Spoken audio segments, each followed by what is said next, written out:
Hello, beautiful people. Today is Testimony Tuesday. Today's testimony will be kind of like a follow-up testimony from when the Lord blessed me with my dream home and the dream neighborhood that I wanted to live in. And also, I did make mention of some of the situations that occurred while I was living at this house in the spiritual warfare video. And it's also going to bring you guys up to current with me. And just the season that the Lord has me in. He has me in a season of winter, and prayerfully it's almost over. So I'll get started with my testimony. So after I moved in this apartment or this house, it was an upstairs unit, a multi-family. It was a 3-family home, and I lived in the upstairs unit. So there was like a downstairs unit, upstairs unit, and an attic unit. So I lived in the upstairs unit, and the couple who lived downstairs from me were biracial. The woman was of European descent and the man was of African descent. And they had lived there 4 years prior to me moving there. The boyfriend's mom also lived downstairs, and she was like a geriatric woman who was suffering from like Alzheimer's and dementia. And when I first moved in, the girlfriend who lived downstairs, she came to me just telling me all this information about the people who used to live there, all the people who lived there before me, and how it had like a high turnover rate. And the story of the people who lived there before me kind of ended tragic. Like, for instance, it was a woman who lived there. I'm not sure how long she lived in the property, but she was a school teacher, pretty much on the right track, but she ended up addicted to heroin. So I thought that was strange. And it was another story, I can't really remember offhand, but it ended tragic as well for the person who lived in that property before me. So I just was soaking it all in, listening to her. And the month I moved in October 2014. Her birthday was in October, so she was having a party, and she invited me to the party, which was just downstairs, like a get together. So I went getting a feel for this woman. I didn't know her at that time, and I did go, and this is before the Lord began to speak with me about just her presence and the presence that she carried. So I did go to the party, and I was just sitting up there being observant. Her family and friends seemed pretty normal to me. She did cook, so I did eat that time. That was the only time I ate this woman's food. And after the party, I never returned back inside her suite. So after that, I began to notice strange things happening within my house, which I mentioned in the spiritual warfare video, such as her astral projecting in my house, such as the bed shaking, and you just hear her and her boyfriend laughing in this vindictive, diabolical laugh. And also, she began to try to start confusion between me and the landlady.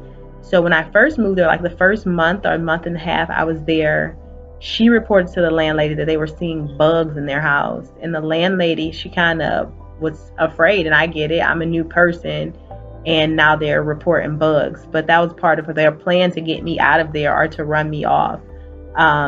So the landlady, she called me and told me like what happened. She's like, well, I have this property. My family had this property for over 40 years. We never had bugs. Did you come from a place with bugs? And I kind of just flat out told her, I'm like, I'm a grown woman. I make my money. I work hard for it. I'm not paying to live in unsanitary conditions. I'm like, so the place I was living in before, it wasn't unsanitary because I wouldn't have been paying to live there. And I'm like, if you guys have bugs, then I'm going to be leaving as well. And I told her, like, I haven't seen any in my unit. And her husband, he was there often fixing things up. So he saw how clean my unit was. He expressed that to her as well. And come to find out, they just had a lot of people running in and out of their suite. The couple downstairs, they just was having parties every night. Part of their trick or part of their plot to get me out, they were party every night. They drank a lot. They popped pills, ecstasy, Xanax, whatever. They did all of it. So they would just party every night, and they had so many people running in and out of their house. There's no telling where the bugs came from. Towards the end of me living there, I found out that it was bed bugs, and it came from like a nurse's aide that was taking care of the mom, and they took care of it. But I've never had any sort of bug problem in my unit, and that's by the grace of God. So as I'm living there, the couples, their relationship became very rocky, and they began to argue a lot. And that was part of the reason the Lord put me there, to break a stronghold that she had on this man. Now, they had a big age difference. She was maybe like in her late 30s, early 40s, and he was like in his 50s, early 60s. But the lady had a stronghold over him, a spiritual stronghold. And the Lord began to reveal this to me. And the lady hated my guts deep down inside, but she would try to act like she liked me. And every time I come home, like they will run, because we share like a mutual entrance way. They'll run and open up the door and just like do things to irritate me. So yeah, that used to frustrate me. And as I continued to live there, they began to fight a lot. So at about the 2.5-year mark, my earthly father called me and told me, I saw you in your house and you have boxes. You're going to be moving soon. So at this point, when he told me this, I became heartbroken and just sad about it, because I wanted to stay. But there was a point in my life when I was living there, I wasn't sure what I was doing. I wanted to join the Peace Corps. I just felt like I needed to give a service to other people. I needed to provide service to other people. I need to live not for myself, but for others. So I wanted to join the Peace Corps. And at this time, I was kind of confused just what the Lord wanted me to do. I just wanted to serve a bigger purpose, and I felt like I wasn't serving it. So I had mentioned to the landlord going month to month. And this was probably like at 2 years of me living there. I'm like, hey, can I go month to month? And she was like, well, I can't do month to month. I can do 6 months.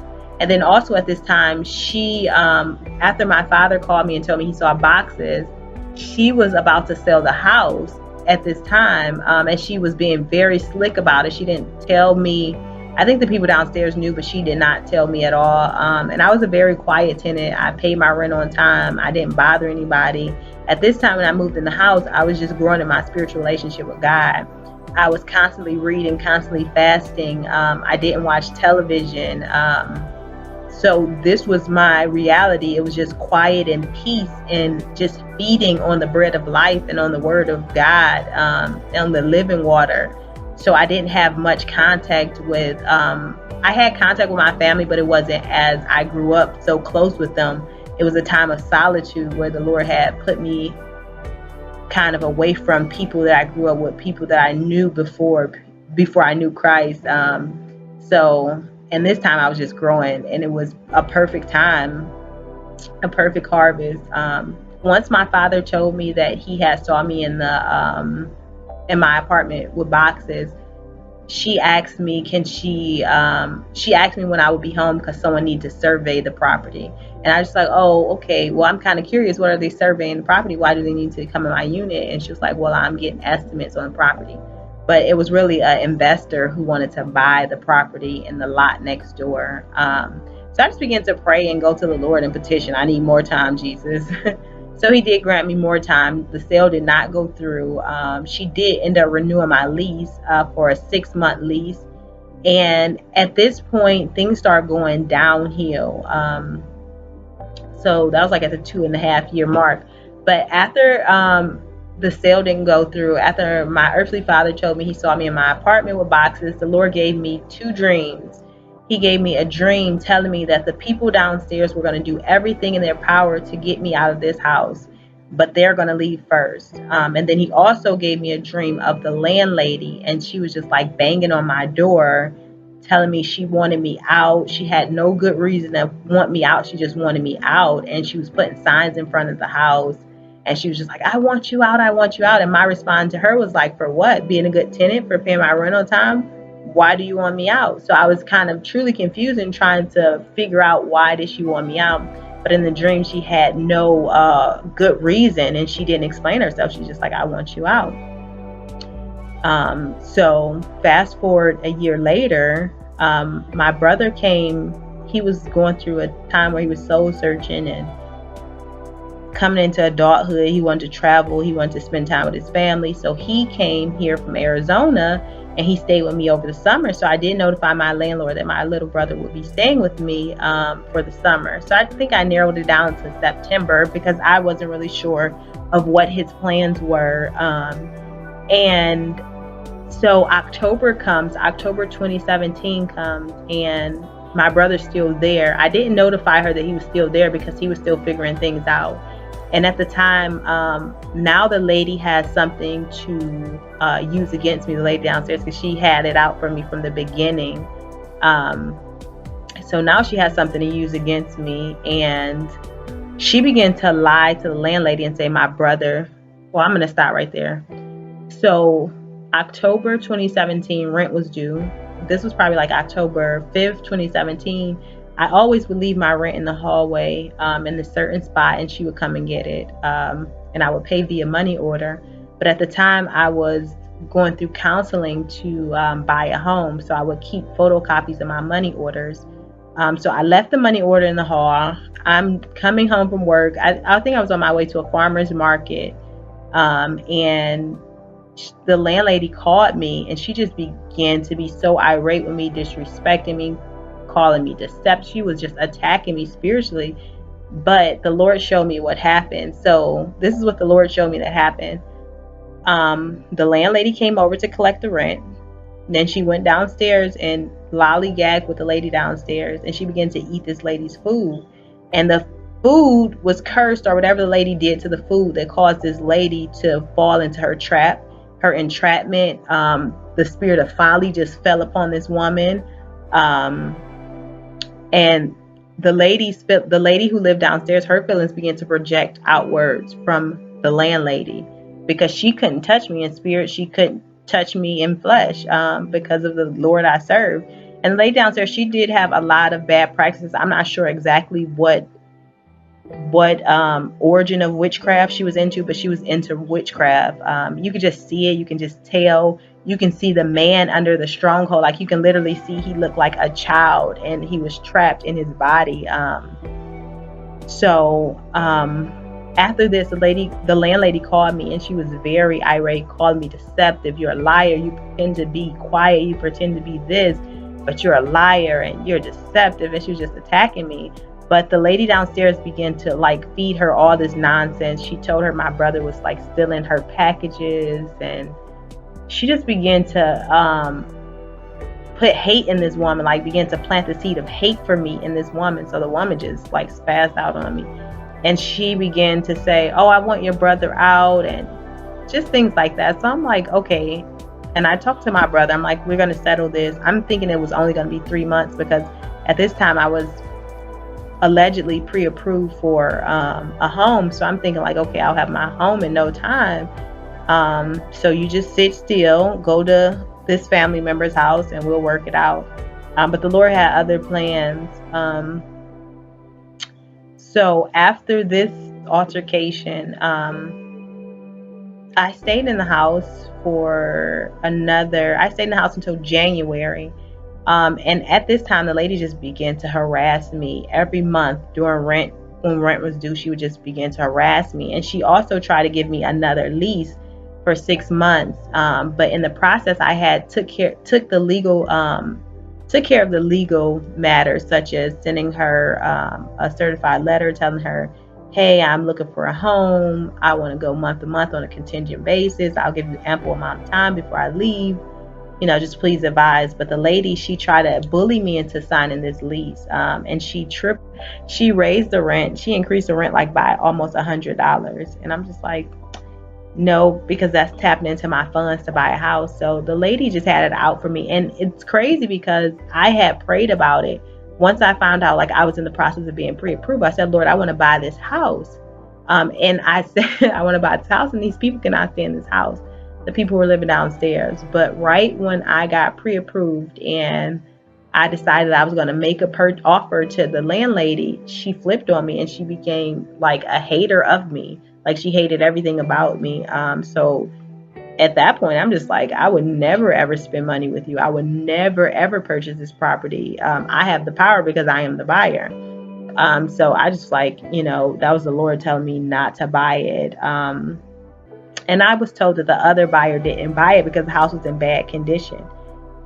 Inside, it really didn't look like bad conditions, but I'm guessing foundationally and things like that, maybe it was in bad condition. So up until like January, this lady was just harassing me. My lease expired in October, but I had like 2 months in October on a month-to-month base.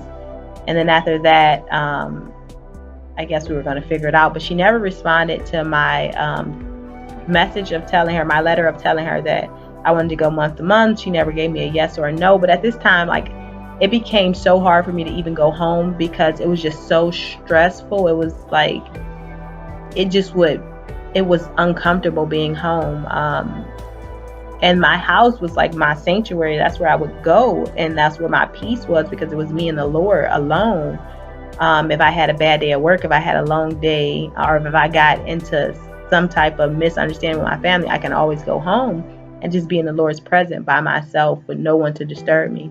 And at this time, it became not a sanctuary, but hell, pretty much. I didn't want to be there. I was so uncomfortable with being there at that time because the lady was constantly harassing me, and the woman downstairs had it out for me. So when the Lord gave me the dream about them doing everything in their power to get me out, it manifested. That's what the woman was doing, and them leaving before me. So in the flesh, they all did not leave before me, but the woman and the spirits and the strongholds that she had left before me, she ended up, and this is what made her orchestrate the iniquity against me through the landlady. Her and the guy's relationship was just so rocky, and I guess they end up calling it quits. And she was supposed to leave at the end of October, which she did, and she left like between the end of October, beginning of November. So she left before me. The spirits and iniquity left before me. I ended up leaving the property in April of 2018. And after the landlady was just harassing me, every month at the beginning of the month, as if I wasn't going to pay. But what she wanted was the extra money that she tried to increase my rent to. Now, at the 1.5 year mark, or maybe 2 year mark of me living there, she had lost her job. So she was going through a financial deficit, and she began to project these things as well, as if I was responsible for all her bills, or if we were responsible for all her bills. I don't know if she treated them the same way as me, but she began to have pressure on her. And as well as the city, they were doing like beautification projects for the boulevard.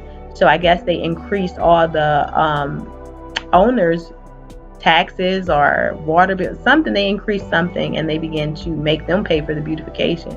So she just had a lot of pressure, as well, financial pressure, and she began to get greedy. And anyone who's a landlord knows, like, if you have loyal tenants who pay their rent on time, you should try to keep them, not try to push them away. And that's how you know it's spiritual, because she was operating in the spirit of folly. She was doing things that were so dumb, like you wouldn't even think a realistic person would do these things. So come January, she files for an eviction at the end of January. And we go to court sometime in February. To describe this woman and how I knew that the spirit of folly was on her and the bizarre things she was doing. So the night that she called me all belligerent and irate, she had knew at this time that I was looking for a house, or that I was looking to buy a house and going through the pre-approval process. She said, "I will sue you. I know that you're trying to buy a house. I will sue you and mess up your credit. It'll be on your credit for 10 years or 7 years or so." So fast forward to the court date, she ended up doing a counter claim, or a second claim, a money claim.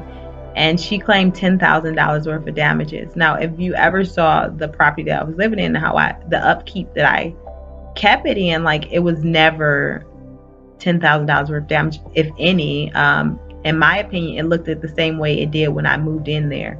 But the judge, the Lord used him, and I just found favor with the judge. He dismissed the money claim. He dismissed all of the foolishness. And he was very fair. If I could ever describe a judge of being fair, he was a fair judge. And he didn't side with anything, and he can see right through her, in my opinion, and her lawyer. So the Lord showed up in that way as well. Like, the Lord just showed up through and through by giving me visions, by giving me dreams through it all, and by giving me strength.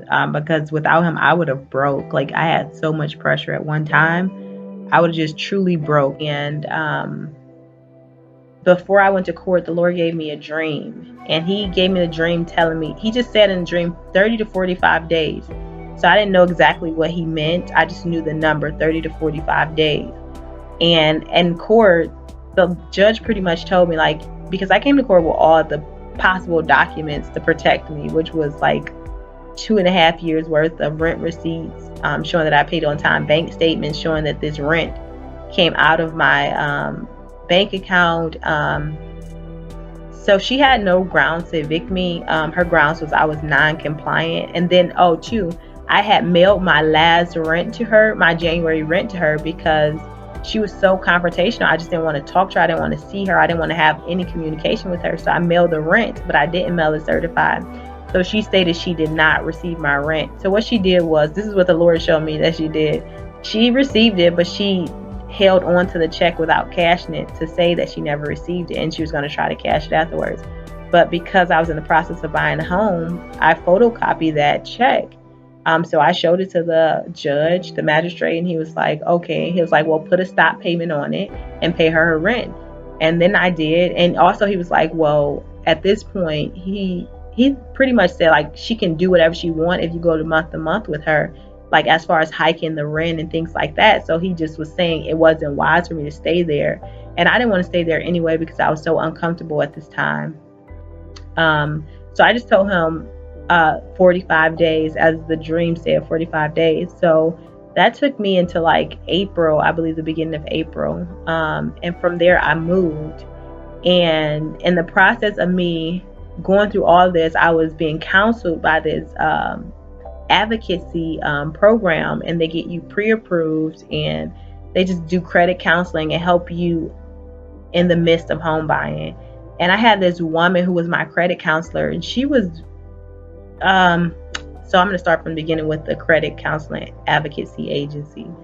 So I first encountered this agency was in October of 2016, and my first appointment. So in October of 2016, I went to a seminar, and in the seminar, they give you the information, and if you want to sign up for an appointment, you can sign up for an appointment. So the seminar was in October 2016. My appointment was scheduled for February 2017. So I went to my appointment, and I had this guy, and me and him had a good rapport. He knew what I wanted. He knew what I was trying to do. He respected my mentality. He respected where I was coming from, what I was trying to do. So he was just trying to help me. So in the midst of my next appointment, he left the agency.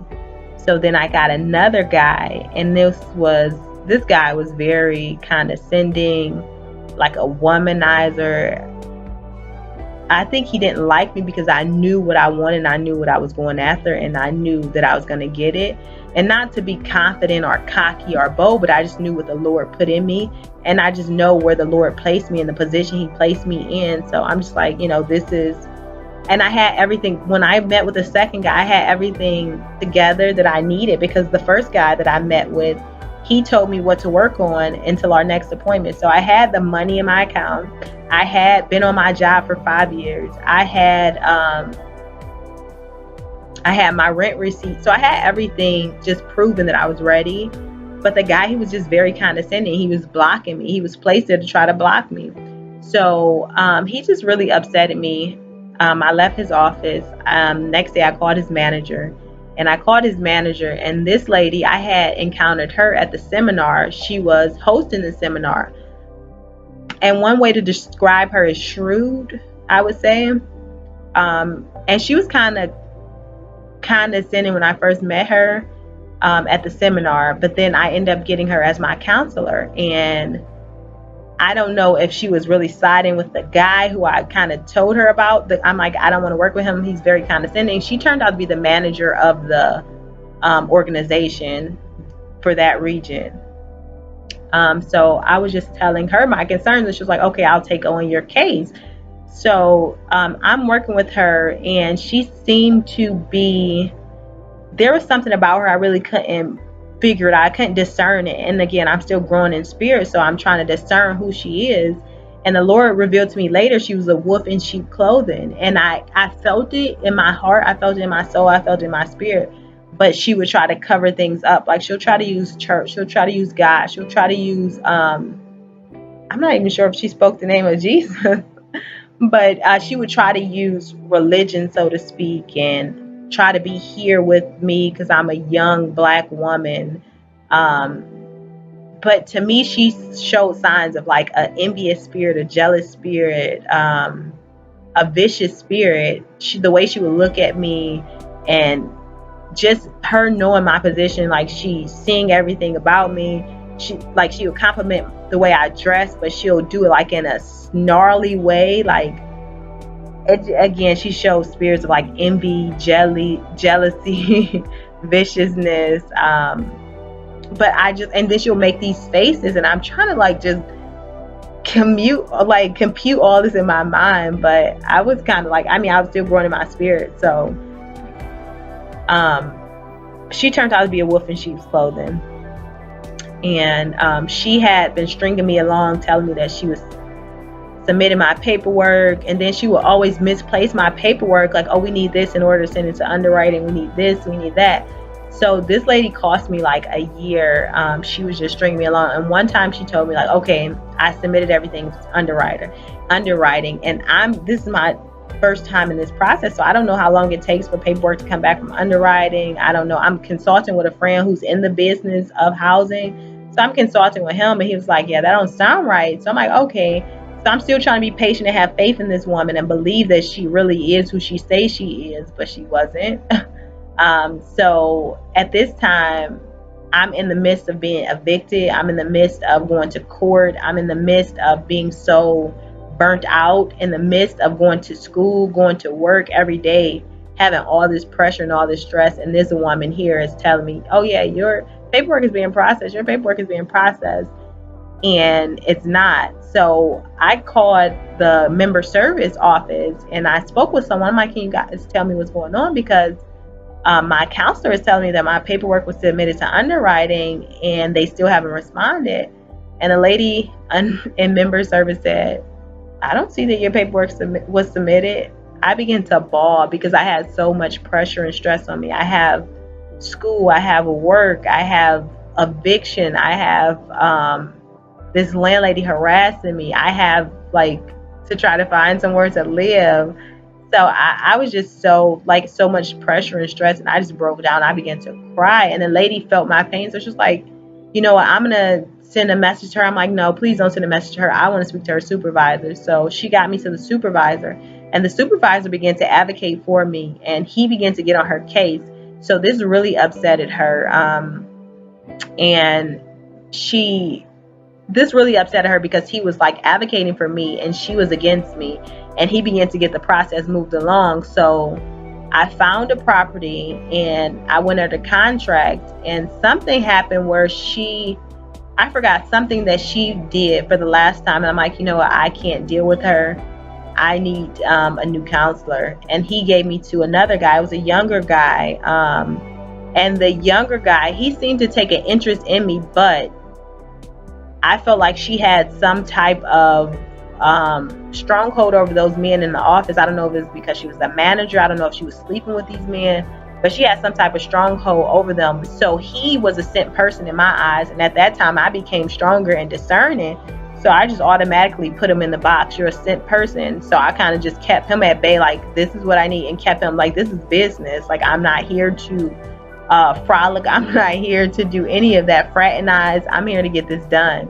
So turns out he was working with her too. And long story short, they just kept prolonging my purchase and prolonging me closing on the house. And the seller, he ended up pulling out, and he waited 4 months patiently, but he pulled out. And in the midst of me looking for houses, I wanted to stay in this neighborhood that I was living in because I liked the neighborhood. And this is before I knew that the Lord wanted me out of the neighborhood. Now, there was, like I mentioned in the spiritual warfare video, a lot of spiritual wickedness in that neighborhood. Like a lot of people suffering from mental illness in that neighborhood. A lot of people who are just very bizarre in spirit in that neighborhood. A lot of homosexuality and lesbianism. A lot of depression and anxiety in this neighborhood. Although it was a beautiful place on the outside, it was like Sodom and Gomorrah on the inside.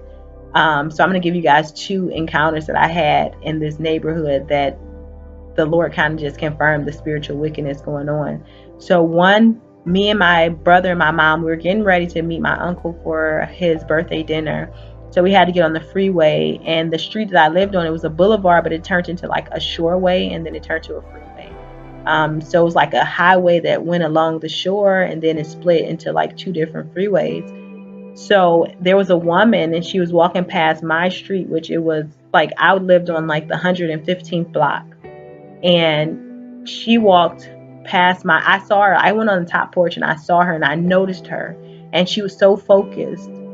She was focused on where she was going. She could not be disturbed. She had her mind set on where she was going. She was just focused. She kind of seemed like a zombie to an extent. And her skin showed very gray, like death gray, pale gray. But I'm thinking like maybe it's the way the sun is shining on her, but she had the spirit of death on her. Her skin was so gray, like she looked like a corpse walking. And by the time, from my house, from like 115 block, it's probably like maybe like 10 to 15 blocks to get to the entrance of the freeway. So by the time you would walk there, it would take like 30 minutes. So we leave out 30 minutes later. So that gives that woman time to walk from where I saw her all the way down to the entranceway to the freeway. By the time we got down there, it was like a lot of chaos and confusion. And it was a man on the ground. He was riding his bike, and he got ran over by a car who was getting on the freeway. And he was like underneath the car, so you can tell that he was dead upon arrival. So I just began to pray, like, Lord, should I get out? But there was a lot of people already out there. No one was performing CPR or anything, but the Lord told me to keep on going. But I just began to pray for the man as his spirit was transitioning into eternity. So that was one thing. She carried the spirit of death. She walked down there, and that man died. And it just like he was dead on arrival. It was no life in him. And then 2, the second time, it was this woman. She was just roaming aimlessly, just roaming. She looked like she had dementia, but she was a younger woman, just aimlessly roaming. And she's like weaving through traffic, just roaming. Like maybe people would think she was on drugs, but the Lord showed me it was spiritual iniquity on her. So I'm telling my brother, like, you see this, like this is spiritual iniquity. And soon as I'm telling my brother this, she walks and bumps into my car. And then she walks up to my car like, oh, I'm sorry. I didn't mean to bump into your car. And I'm like, okay, you're fine. And I kind of like pushed her away, like not pushed her physically, but like commanded her to go away. So that was the second incident. And then as I'm looking for houses, like I wanted to stay in this area.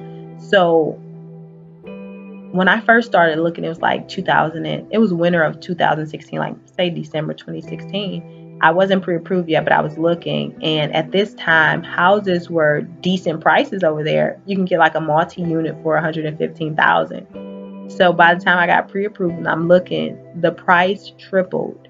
Houses were going for $350,000, $324,000, $330,000 over there, like standard houses. So the Lord shut the door and blocked the door.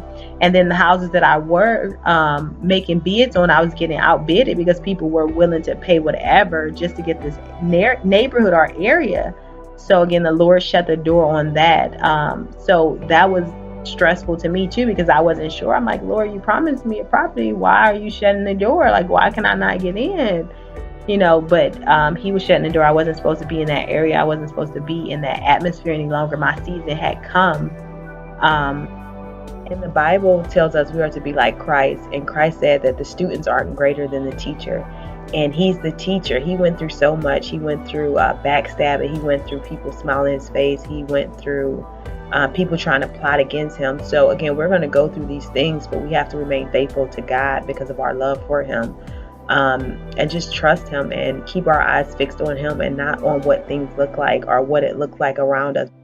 Because Satan will try to deceive us. He'll tell us, look at what you're seeing, look at what you're hearing. God is not going to deliver you. So through this season of winter, I just feel like I've become stronger in my relationship with Christ, within my faith. I understand that I cannot do anything on my own. It's not by power, it's not by might, it's not by strength, but by the Spirit of God. So I've learned a lot in this season, and I continue to trust him and grow closer with him. And I understand that he is the provision, because no matter how much money I was making, no matter how much money I had saved, I still couldn't make a move without him approving, because he would just block the way and shut the door of that door being open or another door being open, because again, he set something before me, and I have to walk in the path that he has chosen for me, because I chose him as my Lord and Savior. Therefore, I have to follow and play by his rules and what he has planned for me and be obedient to the Spirit. It was all by the Lord, because those things weren't for me. What he has for me is for me and not for anyone else. And what door he opened, no man can shut, and what door he closed, no man can open. It was all for my good.